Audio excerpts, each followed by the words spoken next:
Finally दोस्तों आज आप सबके लिए क्लास 12th हिंदी 100 मार्क्स के टॉप 5 MVBI सब्जेक्टिव क्वेश्चन जो कि आपके बोर्ड परीक्षा में बार बार पूछे जाने वाला प्रश्न है। तो आप इस वीडियो को शुरू से लेकर अंत तक जरूर देखिएगा। तो चलिए यहाँ से स्टार्ट करते हैं। और स्टार्ट करने से पहले आपको बता दें कि यह जो 5 लॉन्ग क्वेश्चन लिया गया है वह बहुत ही इंपॉर्टेंट है आपके बोर्ड एग्जाम के लिए। तो आप इस वीडियो को शुरू से लेकर अंत तक जरूर देखिएगा। तो चलिए यहाँ से स्टार्ट करते हैं। और अभी तक आपने वीडियो को शेयर नहीं किया तो एक बार जम के शेयर कर देंगे ताकि ज़्यादा से ज़्यादा स्टूडेंट इसमें ज्वाइन कर सकेंगे। तो चलिए यहाँ से स्टार्ट करते हैं। और स्टार्ट करने से पहले आपको बता दें कि यह सेट कितना है, 4 है। अगर आपने सेट 1 2 3 4 नहीं देखे हैं तो जाकर जरूर देखिएगा, जिसका लिंक आपको डिस्क्रिप्शन मिलेगा। और आपने सेट 1 से लेकर 4 तक देख लेते हैं और अच्छी तरह से समझ जाते हैं और अपनी कॉपी में नोट कर लेते हैं। और इसके बाद अगर आपने क्वेश्चन बैंक या मॉडल पेपर या कोई भी चीज़ खरीदे होंगे उसको सॉल्व कीजिएगा तो आप इजीली सॉल्व कर सकते हैं। अगर आपने नहीं देखा है तो जाके जरूर देखिएगा सेट 1 2 3, तो आप अच्छी तरह से नंबर ला सकते हैं। तो चलिए यहाँ से स्टार्ट करते हैं। उससे पहले थोड़ा सा कलर चेंज कर ले ताकि अच्छा लगेगा। चलिए, इसमें 1 नंबर प्रश्न में बोला जा रहा है कि गांव का घर कविता का भाव स्पष्ट करें। तो पहले हम प्रश्न को अच्छी तरह से समझेंगे, उसके बाद आपको उत्तर देंगे, तब आपको अच्छी तरह से समझ में आएगा। देखिए, गांव का घर का अर्थ क्या होता है कि जिस गांव में आप निवास करते हैं वहां पर जो घर होता है उसमें जो कन्या रहती है उसके बारे में, और वो जो सांस्कृतिक होती है, जो आजकल के जो कल्चर है और पुराने जमाने का जो कल्चर था उसके बारे में समझना है। तो चलिए यहाँ से स्टार्ट करते हैं। और आपको किसी प्रकार का भी प्रश्न पूछे तो आप इस प्रकार के दीजिएगा तो आपको 5 नंबर कोई भी नहीं रोक सकता है। ठीक है, अगर आप ये वीडियो देख लेते हैं अच्छी तरह से शुरू से लेकर अंत तक और समझ जाते हैं तो आप बोर्ड एग्जाम में आपको हमें उम्मीद है कि 10 नंबर तक इस प्रश्न से पूछा जाएगा। 10 नंबर 2 प्रश्न निश्चित है पूछा जाएगा, तो पूछा जाएगा। ठीक है, तो उत्तर देखिए, गांव का घर कविता शिक्षक कविता ज्ञानेंद्र पति द्वारा रचित प्रमुख कविता है। ये जो गांव का घर है यह किसके द्वारा रचा गया, तो ज्ञानेंद्र पति के द्वारा। यह एक पर्याय क्या है, तो कविता है। इस कविता में कवि प्राचीन संस्कृति से समाप्त होने तथा उसके स्थान पर नव पूंजीवाद और आर्थिक उदारवाद का प्रचलन के कारण दुखी है। देखिए, ज्ञानेंद्र पति का कहना क्या है कि जो प्राचीन देखिए, प्राचीन संस्कृति मतलब जो हमारे इंसेंट कल्चर है, जैसे महात्मा गांधी बोले थे उसी प्रकार कौन बोलते हैं, ये हमारे ज्ञानेंद्र पति बोलते हैं। जो प्राचीन संस्कृति है ना उसे हम भूल रहे हैं, उसके स्थान पर क्या रहा है, नव पूंजीवाद, नया नया चीज का निर्माण हो रहा है। आर्थिक उदारवाद के प्रचलन के कारण दुखी है। कौन, तो ये हमारे ज्ञानेंद्र पति। कवि उस दिन को याद करते हैं जब बुजुर्ग के घर में प्रवेश नई कन्या अंदर चली गई थी।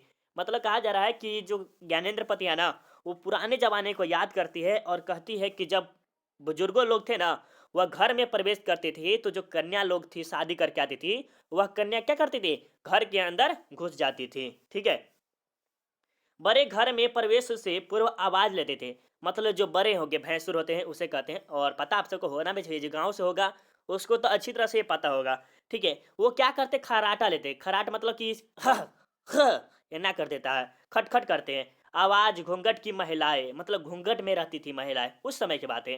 देखिए, और इसके बाद लड़ाई झगड़े के बाद पंच परमेश्वर की बैठक। पंच परमेश्वर की बैठक का अर्थ क्या होता है कि आपने गांव में देखा होगा पंचायत समिति, ये सब जो होता है 5 लोग बैठ के, और पति पत्नी में जो झगड़ा होते हैं या गांव में किसी प्रकार के झगड़ा होते हैं वो सब बैठ के सॉल्व बता देते। ठीक है, लालटेन व दिया के सामने अपने द्वारा बैठकर पढ़ता बच्चा, और लालटेन के जो सामने बच्चा जो पढ़ता है उसके बारे। वह होली चैती नाटक झंडा भारे की लड़ाई कुश्ती शहर की चौके चौक ने सबको भुला दिया है। और आजकल के जो जमाना हो गया है वह शहर के चलते पूरा के पूरा चीज को भूल गए। जैसे हम कुश्ती अब नहीं खेलते हैं, भारे की लड़ाई ये सब नहीं, लड़ाई वड़ाई होता है। नाटक तो खासकर और नहीं, होली भी उसी प्रकार का हो गया है। होली भी अच्छी तरह से हम खेल नहीं पाते हैं। ठीक है, आज लोगों में प्रेम सद्भाव समाप्त है। मतलब पहले के जो प्रेम था वह बहुत ही आश्रय, मतलब गांव में कुछ भी झगड़ा होता था तो सब आदमी मिलकर उसे सॉल्व करते थे। और देखिए, पंच परमेश्वर खो गए। पंच परमेश्वर खो गए अर्थात कि मतलब जो लड़ाई उड़ाई होता था ना वो खो गया। अब पंचों के बैठने से नहीं होता है, पुलिस सब आते, क्या आते, अदालते का दरवाजा खटखटाते। अदालत मतलब जानते हैं ना कि वकील वकील, उसका दरवाजा खटखटाते। अस्पताल में मरीज से भरा पड़ा है। अस्पताल जो है उसे मरीजों से भरा पड़ा है लोग। ठीक है, लोग आधी व्यस्ती से ग्रसित है। आधी व्यस्ती से ग्रसित अर्थात ग्रामीण संस्कृति नष्ट हो चुकी है तथा शहरों का चौकाचौक मानव ने मशीन बना लिया है। और क्या हो गया कि शहर के चलते जो गांव की जो संस्कृति है वह क्या हो गया, नष्ट हो रही है धीरे धीरे। और आने वाले समय में तो और ज़्यादा ही नष्ट हो रही है। तो ये हमारे ज्ञानेंद्र पति का कहना था, जो कि आपको बड़ी अच्छी तरह से हम समझाएं। और अगर आप इतना प्रकार से लिख देते हैं तो आपको निश्चित है कि आपको 5 नंबर कोई भी नहीं रोक सकता है, कोई माई का लाल नहीं रोक सकता। इसे नंबर ऐसा लिख देते हैं तो कोई भी नहीं काट सकता है। तो आप जरूर अच्छी तरह से याद करिएगा तो जरूर आपको 5 नंबर मिलेगा। तो चलिए यहाँ से आप दूसरे नंबर प्रश्न में कहते हैं, 2 नंबर प्रश्न का, भगत सिंह ने कैसे मृत्यु को सुंदर कहा। देखिए भगत सिंह का कहना है कि वो मृत्यु को सुंदर कहा, लेकिन कैसे? वे आत्महत्या को कायरता कहते हैं। वे आत्महत्या का क्यों कायरता कहते हैं, इसके संबंध में उनके विचारों को स्पष्ट कीजिए। अगर मान लीजिए आपको प्रश्न पूछे कि भगत सिंह ने कैसे मृत्यु को सुंदर कहा, तो इतना लिख दीजिए बस हो गया। वे आत्महत्या को कायरता क्यों कहा। इसी प्रकार का प्रश्न पूछे तो भी आपको यही लिखना है। किसी भी प्रकार के प्रश्न पूछे, आपको प्रश्न अच्छी तरह से समझना है, उसके बाद आपको उत्तर देना है, तब आप बोर्ड एग्जाम में बेहतरीन से बेहतरीन नंबर ला सकते हैं। तो चलिए यहाँ से फिर स्टार्ट करते हैं। तो यहाँ पर क्या हुआ कि महात्मा क्या किसके बारे, भगत सिंह के बारे में। तो उत्तर देखते हैं। उत्तर भगत सिंह के बारे में देखेंगे। चलिए उत्तर देखिए, भगत सिंह के देश सेवा के बदले दी गई फांसी को सुंदर कहा है। मतलब भगत सिंह का कहना है कि मुझे देश की सेवा करते हुए मुझे कोई फांसी दे दे, या जनरल डायर कोई भी हो जाए, क्या कहते हैं अंग्रेज, उस समय मुझे ये ऐसा फांसी, हमें उससे अच्छा फांसी कोई हो नहीं सकता है। भगत सिंह इस संदर्भ में कहते हैं कि जब देश में भाग्य का निर्णय हो रहा हो तो व्यक्तियों के भाग्य को पूर्णतः भुला देना चाहिए। और ये भी पूछा गया था प्रश्न 2021 में, जो स्टूडेंट दिया था, वो भाग्य को भुला देना चाहिए, दिया था प्रश्न, ठीक है, ऑब्जेक्टिव या सब्जेक्टिव में दिया हुआ था। इसी दृढ़ इच्छा के साथ हमारी मुक्ति का प्रस्ताव सम्मिलित रूप में विश्वा विश्वव्यापी हो, और उसके साथ ही जब आंदोलन अपने चरम सीमा पर पहुंचे तो हमें फांसी दे दी जाए। मतलब जो महात्मा क्या कहते हैं, भगत सिंह का कहना था कि जो चरम बिंदु, जैसे एक ऐसा सीमा आ जाए जहां पर देश की आज़ादी हो, या तो वह अच्छी तरह से गुलाम बना ले, ऐसी चरम सीमा पर महात्मा गांधी को अगर फांसी भी मिल जाए ना, तो वह हरगिज पीछे नहीं हटे, बल्कि उसको क्या मानते हैं, सुंदर मृत्यु मानते हैं। यह मृत्यु भगत सिंह के लिए सुंदर होगी। मतलब कह रहे हैं कि यह जो मृत्यु होगा हमारे लिए सबसे सुंदर होगा, जिसमें हमारे देश का कल्याण होगा। और सही में कल्याण होगा। अगर मान लीजिए हम अपने देश के लिए मर रहे हैं तो क्या देश का कल्याण होगा। शोषक यहाँ के से चले जाएंगे। शोषक मतलब कि जो हमारे ऊपर अत्याचार कर रहे हैं, बिना मतलब के कोई काम करवा रहे हैं, तो ये आप चले जाएंगे कहाँ, तो हमारे देश कर छोड़कर, और हम अपना कार्य करेंगे। मतलब हम अपना कार्य करना स्टार्ट कर देंगे। इसी के साथ भगत सिंह व्यापक समाजवाद के कल्याण भी करते हैं। समाजवाद की मतलब समाज का कल्याण करते हैं, जिससे हमारी मृत्यु बेकार न जाए। और ये जो कहना है कि भगत सिंह का, जो हम फांसी पर चढ़ रहे हैं, वह मृत्यु बेकार नहीं जाना चाहिए। अर्थात संघर्ष में मरना एक आदर्श मृत्यु है। मतलब जो है ना, आदर्श मतलब क्या होता है, अच्छा। आदर्श मतलब क्या, तो अच्छा या बहुत ही अच्छा मान सकते हैं, ये मान लीजिए। तो ये जो मृत्यु होती है बहुत ही अच्छा होता है, ठीक है। भगत सिंह आत्महत्या को कायरता कहते हैं क्योंकि कोई भी व्यक्ति जो आत्महत्या करेगा वह थोड़ा दुख कष्ट सहने के चलते ही करेगा। मतलब भगत सिंह का कहना है कि आप जो कायरता जैसे फांसी लगा लेते हैं, कुछ भी मर जाते हैं, आत्महत्या कर लेते हैं, क्यों करते हैं, तो थोड़ा सा कष्ट रहता है तभी ना कर लेते हैं, या कुछ थोड़ा सा दुख के कारण आप हत्या कर लेते हैं। या तो लड़की के चक्कर में क्या कहते हैं, ब्रेकअप होता है, या लड़की को लड़का छोड़ देता है, या लड़का को लड़की छोड़, दोनों में से बात एक ही है। तो कोई छोड़ देता है, क्या करता है, फांसी कर लेते हैं। बहुत आदमी ऐसा होता है, आत्महत्या कर लेता है। लेकिन भगत सिंह का कहना है कि वह अपना समस्त मूल्य ही क्षण में खो देगा। मतलब जो अपना मूल्य क्षण है वह खो देगा। इस संदर्भ में उनका विचार है कि मेरे जैसा विश्वास और विचारों वाला व्यक्ति व्यर्थ मरना कदापि सहन नहीं कर सकता है। मतलब कहना है कि भगत सिंह का कि जो मेरे जैसा आदमी वह मरे, वह कदापि सहन नहीं हो सकता। किसके कारण, तो भगत सिंह के द्वारा। हम तो अपने जीवन का अधिक से अधिक मूल्य प्राप्त करना चाहते हैं। हम मानवता की अधिक से अधिक सेवा करना चाहते हैं। संघर्ष में मरना एक आदर्श मृत्यु है।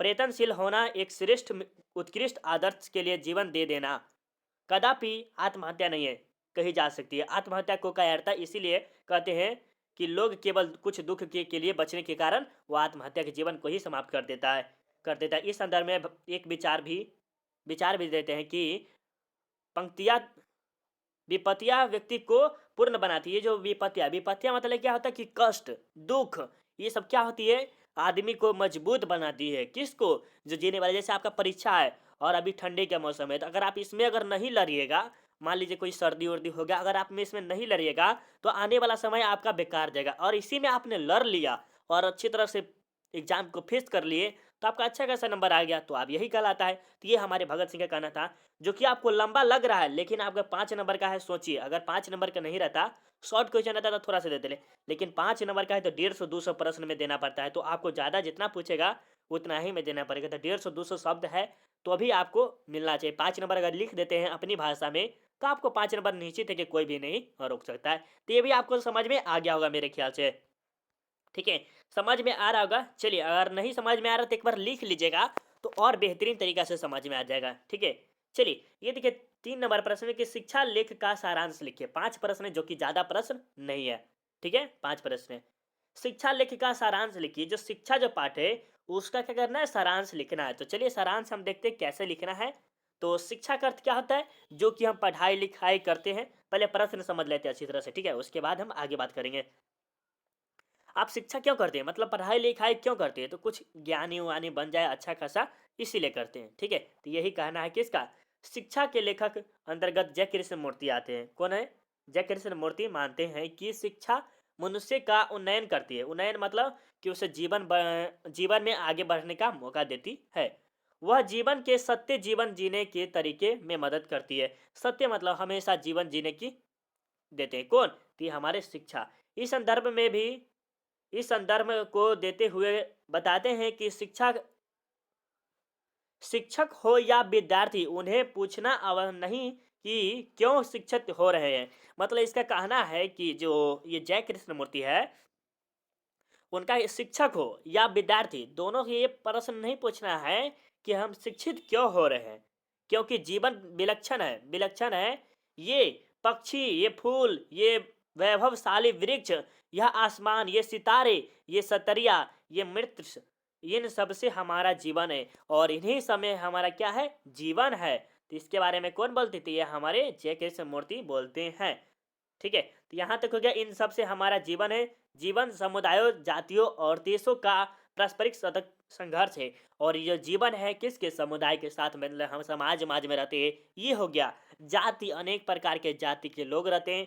देश मतलब हम जिस देश में रह रहे हैं, यहाँ पारस्परिक सतत संघर्ष है, और वहाँ पर हमें संघर्ष करना यही कहलाता है। जीवन ध्यान है। ध्यान मतलब एकदम अच्छी तरह से केयर रखना चाहिए। जीवन धर्म है। जीवन ग्रिड है। जीवन मन की प्रच्छन्ना वस्तुएं हैं। इच्छाएं हैं, महत्वाकांक्षाएं, वस्तुनाएं हैं, भय है, सफलताएं, चिंता है। शिक्षा इन सब का अनवरण करती है। किसका अनवरण करती है, किसको, तो शिक्षा धर्म को, गुड को, मन की वस्तु, इच्छाएं, महत्वपूर्ण, ये सभी चीज को हमारे क्या करती है, आकर्षित करती है। ठीक है, अनवरत करती है। तो ये हमारे हो गए शिक्षा का कार्य, कि वह संपूर्ण जीवन प्रक्रिया को समझने में हमारी सहायता करे। और शिक्षा का कार्य क्या होना चाहिए, हम पढ़े लिखे होकर अपने जीवन में कभी मूर्ख न बन पाए, ऐसा करें। ठीक है, यही कहा, सफलता करें, ना कि हमें केवल कुछ व्यवसाय या ऊंची नौकरी के योग्य बनाए। मतलब कि हमें पढ़ लिख कर कोई अच्छी खासी नौकरी मिल जाए और व्यवसाय, ये नहीं करें, ये नहीं करें। जय कृष्ण मूर्ति कहते हैं कि हमें बचपन से ऐसे वातावरण में रहना चाहिए जहां भय का वास न हो। भय का मतलब कि कोई चीज की भय हुई न हो। ठीक है, ना तो व्यक्ति जीवन भर कुठित, कुठित मतलब अच्छा नहीं पा रहा पाता है, वो जीवन में कभी सुख नहीं रह पाता, यही होना चाहिए, नहीं रहता है। उसकी महत्वाकांक्षाएं दबकर रह जाती है। उसकी महत्वाकांक्षाएं मतलब कि उसकी इच्छाएं, वो क्या करना चाहता था जीवन में, वो दब जाती है। मेघा शक्ति दब जाती है। जो मेघा शक्ति होती है वह दब, मेघा शक्ति के बारे में कहते हैं कि मेघा वह शक्ति है जिससे आप भय और सिद्धांतों की उपस्थिति में स्वतंत्रता से सोचते हैं, ताकि आप सत्य की वास्तविकता की खोज कर सकते हैं। पूरा विश्व इस भय से सहमा हुआ है, क्योंकि यह दुनिया वकीलों, सिपाहियों और सैनिकों की दुनिया है। मतलब यह जो दुनिया है, आप जिस दुनिया में रह रहे हैं, किसका, वकीलों का, क्योंकि कोई भी झगड़ा उगड़ा होता है तो वकील के। सिपाहियों मतलब पुलिस, दरोगा, ये सब सिपाही। सैनिकों की दुनिया है। यहाँ प्रत्यक्ष मनुष्य किसी न किसी के विरोध में खड़ा है, और यहाँ पर जो लोग हैं वो किसी न किसी विरोध में खड़े, किसी न किसी आदमी के विरोध में। जैसे आपके कोई भी हो गया, भाई हो, किसी हो, वह किसी सुरक्षित स्थान पर पहुंचने के लिए प्रतिष्ठा, सम्मान, शक्ति व आराम के लिए संघर्ष कर रहे हैं। और यह क्या करें, सुरक्षित स्थान पर पहुंचने के लिए आपको संघर्ष करना पड़ेगा।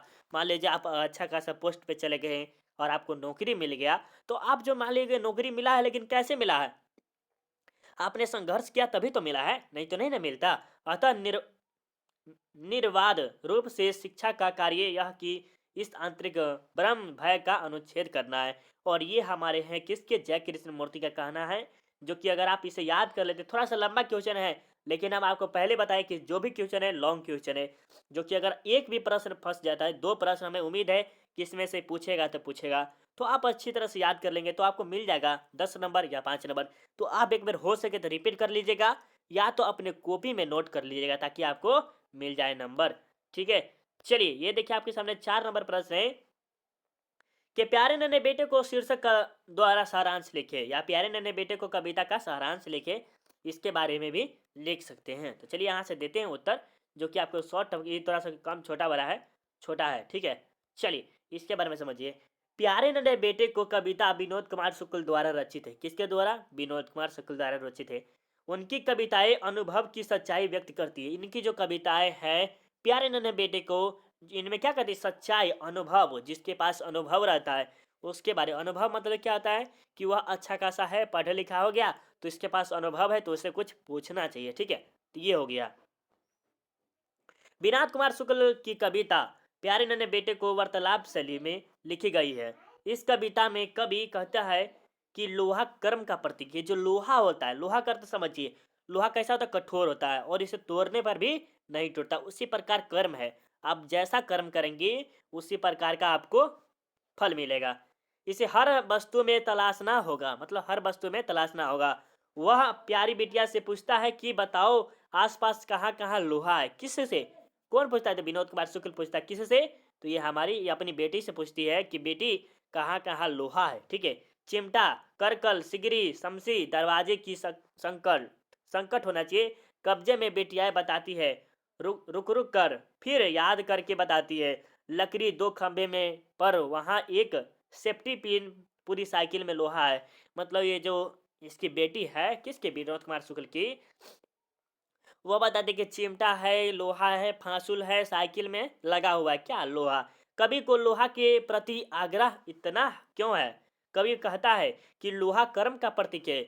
वह जहाँ भी रहता है अपनी मजबूती के साथ रहता है। और लोहा के, सही बात, अगर जहाँ भी रहता है वह मजबूत ही रहता है, यह कभी भी कमजोर नहीं। जैसे सोना हो गया और चांदी, देखिए ये सब कमजोर होता है, लेकिन लोहा आपको कहीं भी मजबूत के मजबूत रहता है। उसी प्रकार आपका जीवन है, अच्छा कर्म करिएगा तो अच्छा ही रहेगा। उसका शोषण कोई नहीं कर सकता, मतलब इसका जो है ना शोषण, अभी जस्ट आपको बताए कि नहीं कर सकता। ठीक है, कभी पुत्री को याद दिलाता है कि हावड़ा, कुदाली, हसुआ, हसुआ होगा, चाकू, खुरपी, बसुला, सभी में लोहा है। इन सभी में क्या है? लोहा है। कभी को पुत्री भी याद दिलाती है कि बाल्टी सामने कुएं में लगी लोहे की घिरी, छती की डंडी में लोहा है। मतलब जहां देखो वहां क्या है? लोहा है। किसके द्वारा कथी? तो इसकी बेटी कथी, विनोद कुमार शुक्ल के। वह समाज के निम्न वर्ग के मजदूर को समाज का लोहा मानता है। मतलब समाज में जो लोग रह रहे हैं उसको क्या मानते हैं? लोहा मानते हैं, जिसके बल पर समाज मजबूती से खड़ा है। परंतु वह मजदूर शोषित है। क्या है? शोषित है। लोहा कदम कदम पर और एक गृहस्थ में व्यास सर्वव्यस्त है। यह लोहा प्रतिकार्थ देता है। इस प्रकार कभी लोहा की खोज अपने पुत्री से करवाती, और ये प्रकार है लोहा की खोज करवाते कौन? तो विनोद कुमार शुक्ल किसे करवाती? तो अपनी पुत्री से करवाती है, जो कि अगर आप इसे याद कर लेंगे तो आपको भी 5 नंबर कोई भी नहीं रोक सकता है। ठीक है, चलिए 5-5 नंबर का सब बताएंगे, जो कि आपके लिए बहुत इंपॉर्टेंट था। और ये देखिए हार जीत, देखिए क्या है? हार जीत है, और इसे थोड़ा सा जल्दी करेंगे क्योंकि टाइम थोड़ा सा। हार जीत क्या होता है? हार जीत मतलब कि हारने और जीतना। जिस प्रकार मैच देखे होंगे उसमें क्या होता है, कोई हारता है तो कोई जीतता है, तो उसी प्रकार समझना है। ठीक है, चलिए हार जीत में देखिए, हार जीत अशोक वाजपेयी द्वारा रचित, उनकी हार जीत एक गद्य कविता है। किसकी? ये हमारे अशोक वाजपेयी। इस कविता की विशेषता यह है कि इसमें प्रतिदिन जीवन अनुभवों की धरती से बोलचाल, बातचीत और सामान्य मानता चिंतन स्थापित है। मतलब इसमें कहना है कि जो बातचीत होता है, अनुभव होता है, उससे बातचीत किया जाता है। ठीक है, कभी युद्ध की स्थिति से लुब्ध है, मतलब कभी जो युद्ध हुआ था, जो कि हार जीत में, उसे क्या है? लुब्ध है, उसे समझ में नहीं आ रहा कि क्या हुआ है। ठीक है, वह शासकों के क्रियाकलापों से असंतुष्ट है। इसके क्या है? शासकों मतलब क्या होता है कि राजा महाराजा जो हो गया, उससे असंतुष्ट है। कौन? तो कवि। वह युद्ध के विषय में हार जीत पर प्रश्न खड़ा करता है। कौन? तो ये हमारे विनोद कुमार, कौन है? विनोद कुमार शुक्ल ने नहीं, अशोक वाजपेयी। ठीक है, खड़ा करता है। आखिर इस युद्ध में हार जीत किसकी होती है? मतलब विजय में होता है, कभी हार होता है, कभी जीत होता है। कभी कहते हैं कि शासक लोग उत्सव मना रहे हैं, लेकिन क्यों मना रहे हैं उसका कारण नहीं पता है। सारे शहर को सजाया जा रहा है और सारे शहर के जहाँ वो राजा रहते थे ना, वहाँ को सजाया जा रहा है। शासकों ने जनता को बता रखा है कि उनकी उनकी सेना विजय कर लौट रही है। कभी का बताते हैं कि नागरिकों से, मतलब शासक जो है ना, राजा, वो अपने जनता से कह देते हैं कि विजय होकर हम आ रहे हैं। ठीक है। ज्यादातर लोगों में किसी को पता नहीं है किस युद्ध में उनकी सेना गई थी। मतलब ज्यादातर लोगों को पता नहीं है, सिर्फ कभी को पता है कि कहाँ पर गई हुई थी। शासक धोखेबाज है। कभी शासक की धूर्तता उसकी राजनीतिक को पोल खोलता है, क्योंकि युद्ध में जितने सैनिक शहीद होते हैं, शासक उन उसकी सूची इसीलिए प्रकाशित नहीं करती है कि जनता बौखला जाएगी। और जो शहीद होते हैं किस में, तो ये युद्ध में, तो उसकी सूची नहीं बताते। कौन? तो ये हमारे शासक लोग, राजा लोग नहीं बताते। किसके? तो ये हमारे, आपको पता चल गया। शासक उसकी सूची नहीं इसीलिए नहीं प्रकाशित करती क्योंकि जनता बौखला जाएगा। आने के कारण सड़क को गीला, देखिए आप क्या कर रहा है, शासकों के आने के कारण सड़क को गीला किया जा रहा है क्योंकि उन पर कहीं धूल ना पड़ जाए। और कहा जा रहा है कि जो बूढ़ा वाला मास्क है, वो क्या करे, सड़क पर पानी मार दे रहा है कि ताकि यहाँ पर से धूल ना उड़ जाए। ठीक है। शासक शासक मतलब राजा जो है क्या करे, गाना बाजे के साथ अपना प्रभुत्व दर्शन के लिए दिखावा कर रहे हैं। मतलब हार के भी क्या करे, दिखावा करे। बूढ़ा मास्क वाला सड़क सींच रहा है कि कहीं राजा को धूल ना पड़ जाए। कभी कहते हैं कि युद्ध हार जीत के लिए नहीं होता है, बल्कि विनाश ही करता है। ये जो युद्ध होता है, हार और जीत, उसमें क्या होता है, विनाश ही होता है। जनता को सिर्फ काम में लगाया लगाया गया है, उसे सच कहने की इज्जत नहीं है। यही कवि का कहना है, जो कि आपको पता चल गया होगा हार जीत का अर्थ क्या होता है। और आप ये देखिए, जब तक आप एक से दो बार रिपीट नहीं कीजिएगा, तब तक आपको 5-10 नंबर नहीं मिलने वाले हैं, तो नहीं मिलने वाले हैं।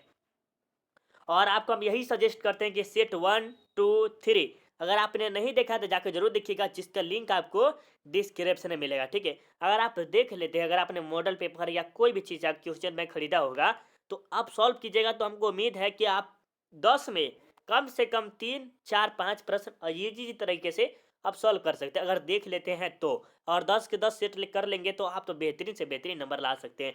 तो आप चलिए, आपको देखना क्या है, 5 सेट देखना है, सेट 5। अगर वीडियो कैसा लगा आप हमें ज़रूर कमेंट कीजिएगा, ताकि ज़्यादा से ज़्यादा अच्छा हमें लगे। और वीडियो कैसा लगा ये कमेंट कीजिए। पीडीएफ के लिए आपको क्या करना है, टेलीग्राम पे जाकर सर्च करना है self study with Kundan Kumar, या तो आप हमसे कॉन्टैक्ट नंबर फ़ोन भी कर सकते हैं। ठीक है। चलिए, बाय बाय।